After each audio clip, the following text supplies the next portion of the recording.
வணக்கம் ஃப்ரெண்ட்ஸ். ஒடிசி.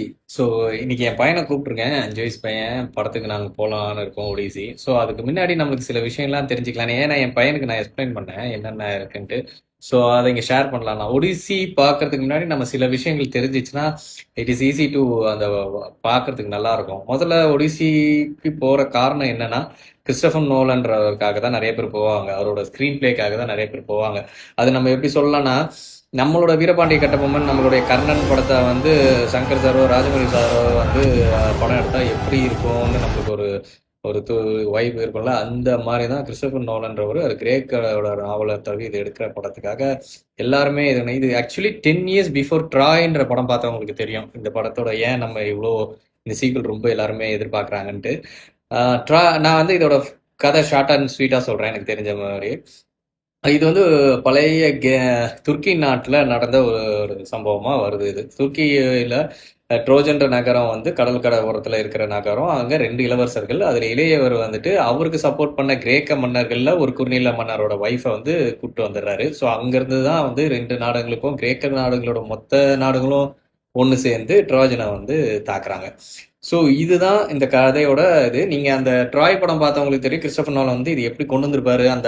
அந்த கப்பல் வந்து அடித்து நிற்கும்லாம் அதெல்லாம் வந்து அப்படியே மெய்சி இருக்கிற மாதிரி இருக்கும் அந்த ஸ்க்ரீன் பிளே. ஸோ இதுதான் ஷார்ட் அண்ட் ஸ்வீட். ஸோ அதில் ஒரு ஒன் ஆஃப் த குறுநில மன்னன் அந்த மாதிரி ஒரு இருக்கிறவர் தான் ஒடிசியஸ். ஸோ அவர் வந்து பலத்தால என்னவோ அறிவால வந்து பெரிய வீரர். ஸோ அவர் வந்து பிளான் கொடுத்து என்ன பிளான் கொடுக்குறாரு, நம்ம இத்தனை நாள் வந்து அந்த அந்த கோட்டையை வந்து நம்மளால தகர்க்க முடியாது. ஏன்னா ட்ரோஜனோட வால் வந்து அவ்வளோ ஸ்ட்ராங்கானது. ரொம்ப அவங்கள தாக்கி போகிறது வந்து ரொம்ப பெரிய கஷ்டம். அப்போ நாம அது உள்ள போனா மட்டும்தான் நம்ம கதவை திறந்து விட்டு நம்ம வீரர்களை உள்ள கொண்டு வர முடியும். அதுக்கு என்ன பிளான் பண்ணலான்னும் போது ஈஸ் ஒரு இன்டெலிஜென்ட்ல இப்போ இவர் ஒரு ஐடியா கொடுக்குறாரு. நாம வந்து தோத்துட்டு போயிட்ட மாதிரி போயிடலாம். நாம் வந்து அவங்களுக்கு ஒரு gift கொடுத்துட்டு போகிறோம். ஒரு ஒரு பெரிய மர குதிரையை வந்து நம்ம வந்து தோத்ததுக்கான அவங்க ஜெயிச்சதுக்கான ஒரு அடையாளமாக கொடுத்துட்டு போகலாம் அப்படின்ற மாதிரி செட் பண்ணலாம் அப்படின்னு. ஸோ இதை வந்து ட்ரோஜன் அவங்களாம் நம்பி என்ன பண்ணுறாங்கன்னா அந்த குதிரையை கொண்டு போய் உள்ளே வச்சிடுறாங்க. அந்த ஃபைனல் கிளைமேக்ஸில் பார்த்தீங்கன்னா அந்த அந்த அதுக்குள்ளே தான் வந்து கிரேக்கரோட வீரர்கள்லாம் உள்ளே உட்காந்து சுலபமாக சண்டை போட்டு அந்த ட்ராயை வந்து பிடிச்சிடுறாங்க. ஸோ இதுதான் வந்து ட்ராயோட கதை. இட்ஸ் அரௌண்ட் 10 years பிஃபோர் வந்தது. அப்போவே வந்து அது அந்த லெவலில் இருக்கும். இப்போ என்னன்னா இப்போ அந்த குறுநில மன்னன் ஒடிசியஸ் இருக்கார்ல அவர் வந்து ரிட்டர்ன் டு ஹோம் போனோம். இப்போ எல்லாருமே அதை போர் முடிச்சுட்டு போகிறாங்க. பட் இவர் போகிறதுக்கு மட்டும் காலதாமதங்கள் ஆகிறது.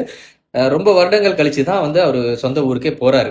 இது ஏன் அப்படின்னா அந்த கடல் கடவுள் வந்து அவங்க வழங்குற கடல் கடவுள் வந்து இவர் மேல ரொம்ப கோபமா இருந்து இவர் போறதுக்கான தடங்கல்கள் நடுவில் பல பிரச்சனைகள்லாம் வருது. இது எப்படி சால்வ் பண்ணி போறாரு. அங்க இவர் ரெகனைஸ் பண்ணாங்களா, அங்க அவர் மனைவி வந்து ஆல்ரெடி கல்யாணம் பண்றதுக்கு நிறைய பேர் ரெடியா இருக்காங்க. அவருக்கு பையன் இருக்கு. ஸோ இவர் ரொம்ப வருஷம் போறனால இவர் எப்படி ரெகனைஸ் பண்ணுவாங்க. நிறைய பேர் பார்த்துருப்பீங்க ஒடிசியஸோட ஒரு பெயிண்டிங். ஒரு நாய் பக்கத்துல உட்காந்து இவர் நிக்கிற பாரு அவர் பண்ற மாதிரி. அது என்னன்னா அவரை முதல்ல அடையாளம் கண்டுபிடிச்சது வந்து அவர் வளர்த்த நாய் தான். ரொம்ப வருஷம் கழிச்சு பாக்குது. பட் இட்ஸ் அதை ஐடென்டிஃபை பண்ணிடுச்சு. ஸோ இந்த மாதிரி சின்ன சின்ன இது அந்த கடல்ல இருக்கிற அந்த தடங்கள் எல்லாம் எப்படி கிறிஸ்டபர் நோலன் ஹேண்டில் பண்ணியிருப்பார் ஸ்கிரீன் பிளே. அந்த போர்கள் நார்மலாவே ராஜா வேஷம் போட்டு அது போனாலே நம்மளுக்கு வந்து அப்படியே செமையா இருக்கும்.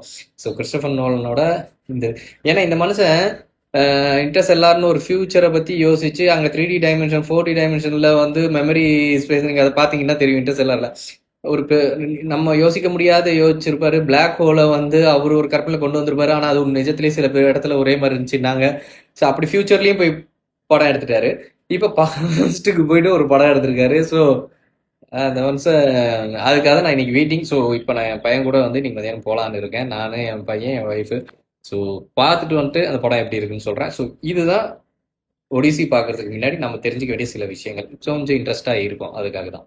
தேங்க்யூ.